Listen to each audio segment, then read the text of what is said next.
Boa tarde a todos. Sejam muito bem-vindos aqui à Seara de Jesus, essa casa de luz, essa casa que nos recebe com tanto carinho. E boa tarde também àqueles amigos que nos acompanham à distância pela internet. E que Jesus, que a paz de Jesus nos envolva agora e sempre. O assunto da tarde de hoje é a respeito do nosso anjo protetor, ou seja, do nosso anjo da guarda. E é um assunto bastante consolador, porque nós percebemos que não estamos sozinhos aqui na Terra.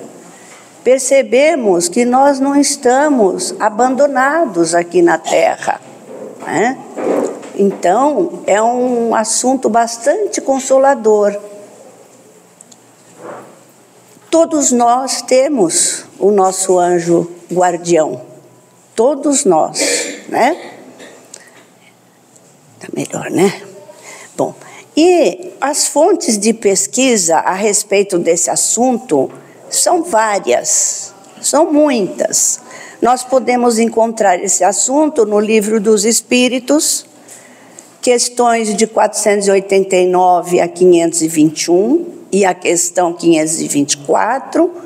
Podemos encontrar também esse assunto no Evangelho, segundo o Espiritismo, capítulo 27, item 8. Capítulo 28, item 11. Encontramos também no livro Céu e Inferno, no capítulo 8. No livro Vinha de Luz, lição 166, e em alguns outros. Eu me lembrei de contar a vocês um fato da vida real, de Dr. Bezerra de Menezes, que tem tudo a ver com esse assunto da nossa tarde de hoje. Bezerra de Menezes nasceu no Ceará. Entretanto, ao entrar para a Faculdade de Medicina, ele precisou mudar-se para o Rio de Janeiro. E nessa ocasião, o seu pai havia falido e estava enfrentando muitos problemas financeiros. E, consequentemente, Bezerra de Menezes também enfrentava tais dificuldades.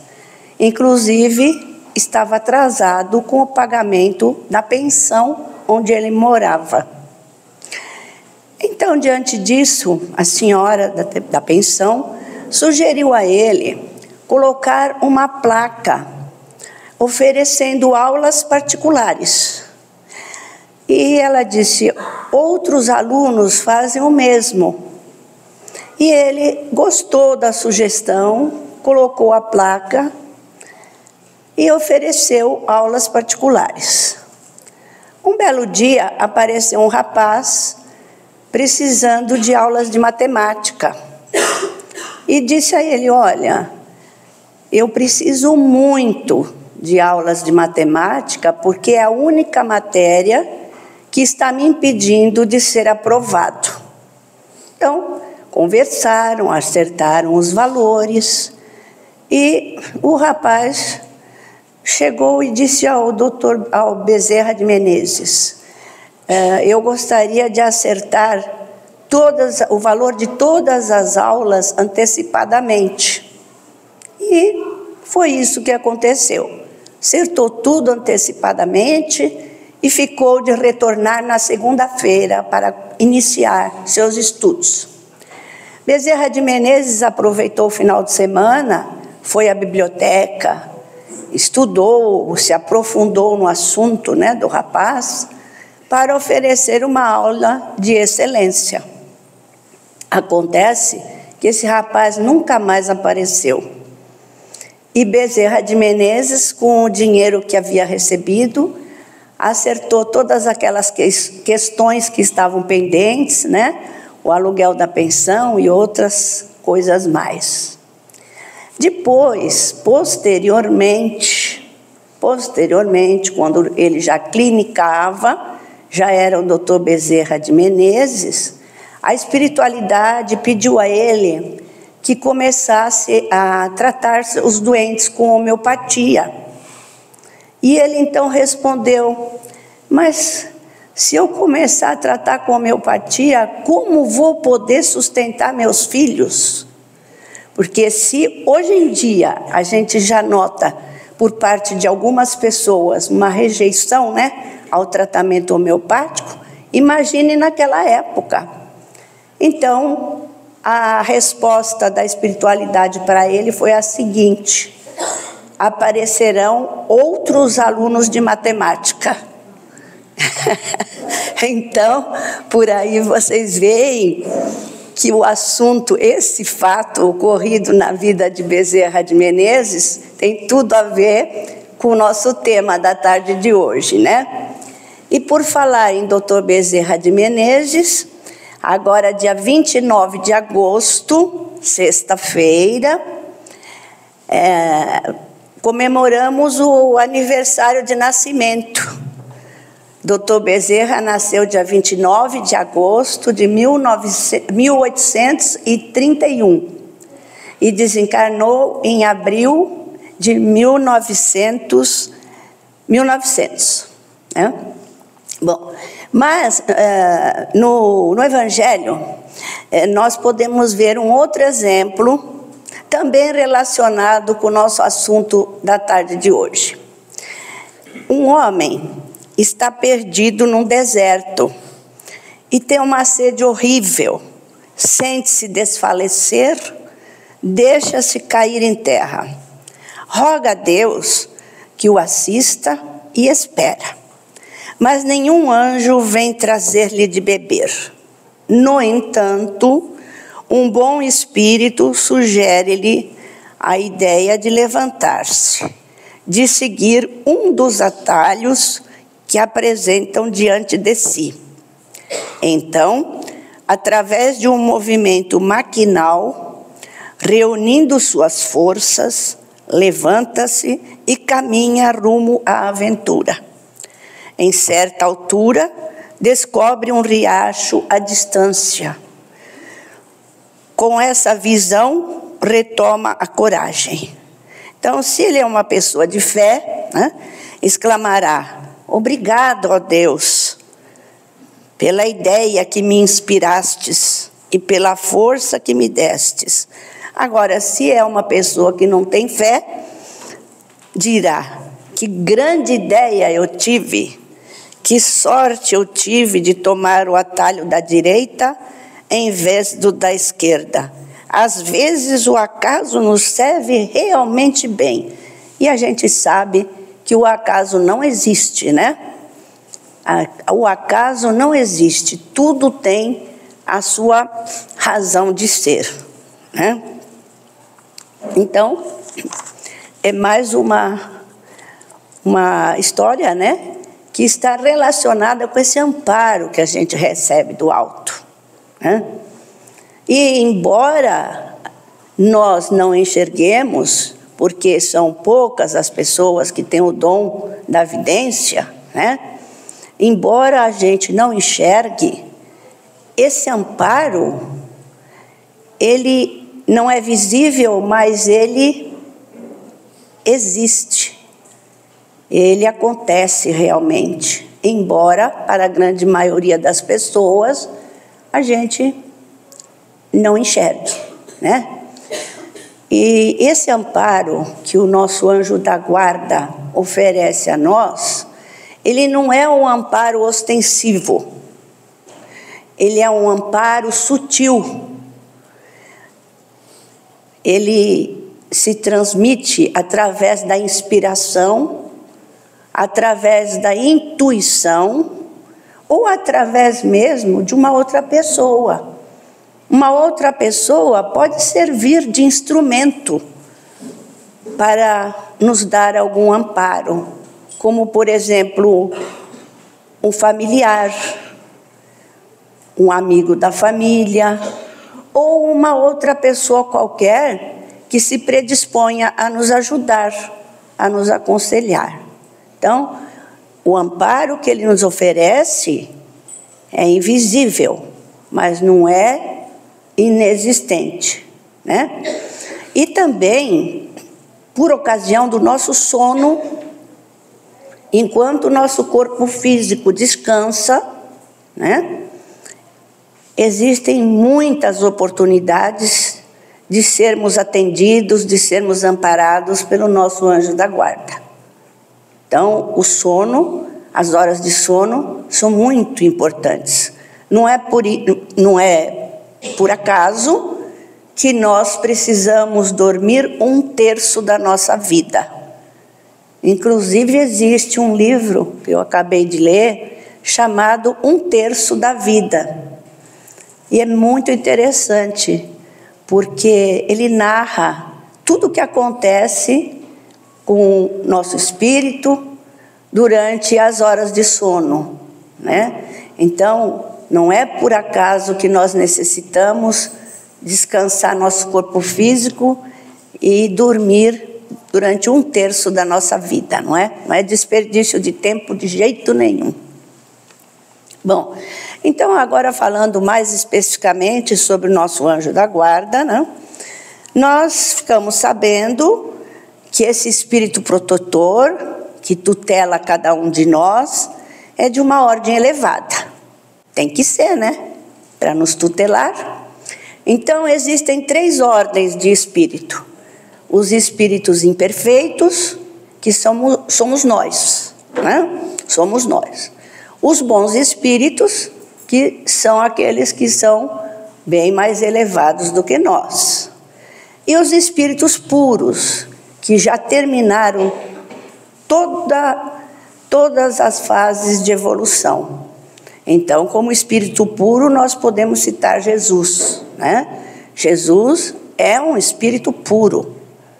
Ele já chegou ao fim de todas as fases da evolução. Agora, qual seria a missão desses espíritos protetores, do nosso anjo da guarda, né? Então, a missão que ele tem é como a de um pai para com os filhos: conduzir-nos no bom caminho, ajudar-nos com os seus conselhos, consolar-nos nas aflições, sustentar-nos a coragem nas provas da vida, dar-nos bom ânimo. Então, essa é a missão que o anjo guardião tem para conosco. Ele cuida de nós como um pai cuida de sua família, de seus filhos, né? E o espírito protetor é ligado ao indivíduo desde o seu nascimento até a sua desencarnação. Mas muitas vezes ele se liga a nós antes mesmo de nós encarnarmos, quando está sendo feito o planejamento reencarnatório. Muitas vezes ele já se liga a nós nessa ocasião. E muitas vezes ele também permanece conosco além da nossa desencarnação. Portanto, ele é um profundo conhecedor de nós, é um profundo conhecedor de nossa alma. E ele também pode nos seguir por diversas experiências corpóreas. Agora, será que a missão, né, do espírito protetor é obrigatória ou é voluntária? Então, a resposta que encontramos no livro é que o espírito aceitou essa tarefa de velar por nós, mas ele pode também escolher os seres que lhe são mais simpáticos. Então, para uns, essa missão será um prazer, e para outros, a missão é um dever. Agora, vocês acham que o espírito protetor abandona, às vezes, o protegido, quando este se mostra rebelde às suas advertências? Não. Jamais o espírito protetor abandona o seu tutelado. Jamais ele vai nos abandonar. O que acontece é que ele pode se afastar temporariamente, quando vê que os seus conselhos são inúteis e que é mais forte a vontade do protegido em submeter-se à influência de espíritos inferiores, mas ele não o abandona completamente e sempre se faz ouvir. É o ser humano que lhe fecha os ouvidos, mas ele volta logo que for chamado. Então, e a atuação desses anjos, como eu falei inicialmente, ele não é ostensiva, né? Mas por inspiração, por intuição, através de uma outra pessoa, durante o nosso sono. Nós temos que estabelecer entre nós e eles uma eterna intimidade, uma terna intimidade, que reina entre os melhores amigos, né? Eles nos influenciam à distância, a léguas de distância, porque muitas vezes eles habitam outros mundos. Eles não habitam a Terra, eles habitam outros mundos. Mas mesmo assim, eles nos influenciam à distância. E eles dizem: para nós não existe a distância. E mesmo vivendo em outro mundo, nossos espíritos conservam a ligação convosco. Gozamos de faculdades que não podeis compreender, mas estáis certos de que Deus não vos impôs uma tarefa acima de vossas forças, nem vos abandonou sozinhos sobre a terra, sem amigos e sem amparo. Bem que existe aquele ditado antigo mesmo, né? Que Deus nos dá o frio conforme o cobertor, né? Então, é justamente isso que quer dizer. As nossas provas, né, nunca serão acima das nossas forças, né? Cada anjo da guarda tem o seu protegido e vela por ele, como foi falado, como um pai. Sente-se feliz quando vê seu protegido no bom caminho, mas chora quando seus conselhos são desprezados. E quando o espírito protetor deixa seu protegido se extraviar na vida, é por impotência para enfrentar os espíritos maléficos? Não, de forma alguma, de forma alguma. Entretanto, os seus conselhos, infelizmente, nem sempre são ouvidos. Por quê? Por causa que o desleixo, a fraqueza e o orgulho do ser humano dão força aos maus espíritos. Então, aqui no universo, tudo é sintonia, né? A sintonia existe em todo o universo. Então, se nós alimentarmos sentimentos bons, pensamentos bons, nós estaremos atraindo espíritos bondosos. Entretanto, se nós ficarmos alimentando sentimentos ruins, pensamentos ruins, a quem nós vamos atrair? Nós vamos atrair espíritos inferiores, né? Irmãozinhos inferiores. Chega um momento em que o espírito não tem mais necessidade de anjo da guarda? Será que vai chegar esse momento? Então, a resposta é a seguinte: sim, quando ele se tornar capaz de guiar-se por si mesmo. Como, por exemplo, um estudante que não precisa mais de seu mestre. Só que, meus amigos, isso não acontece na Terra. Né? Enquanto nós estivermos aqui na Terra, nesse planeta, nós sempre iremos precisar de anjo da guarda, por causa da nossa condição evolutiva. né? A nossa condição evolutiva não nos permite, né, ficarmos sem o amparo do anjo da guarda. Então, aqui na Terra não é possível isso. E por que que a ação dos espíritos é oculta e quando eles nos protegem não o fazem de maneira ostensiva? Tem outra questão também, que é para não comprometer o nosso livre-arbítrio, né? Eles não podem interferir no nosso livre-arbítrio. Eles podem nos aconselhar, nos inspirar, nos intuir, mas não podem nos comandar, não podem ir contra a nossa vontade, né? Então, essa também é uma das razões pela qual o nosso anjo da guarda não pode interferir ostensivamente, né? Nós temos que usar as nossas próprias forças, temos que empregar as nossas próprias forças.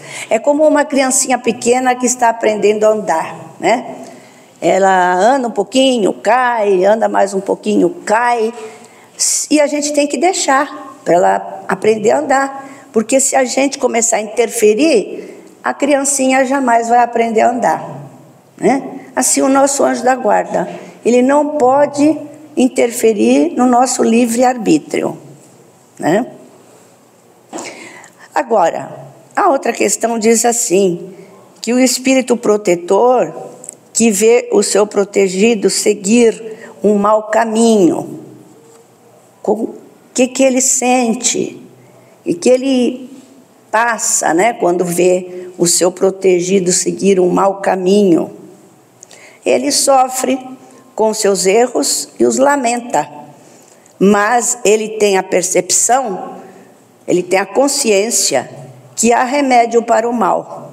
E aquilo que hoje não se fizer, se fará amanhã, né? Então, é assim que funciona. Podemos sempre saber o nome do nosso anjo da guarda? Olha, isso não tem a mínima importância, minha gente. Não tem a mínima importância.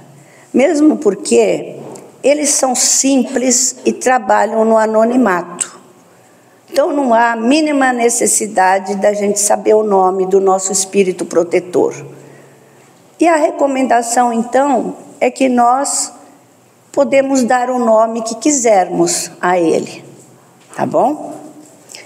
Quando nós estivermos na vida espiritual já, nós reconheceremos o nosso anjo protetor? Sim, sim. Porque frequentemente, como foi falado, né, nós já o conhecemos antes da nossa encarnação, né? Muitas vezes nós já o conhecemos na fase do planejamento reencarnatório.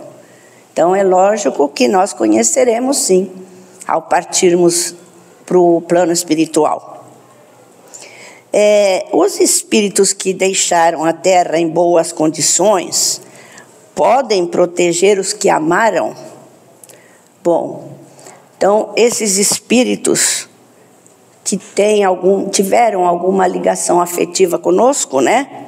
Eles podem, só que o seu poder é mais ou menos restrito.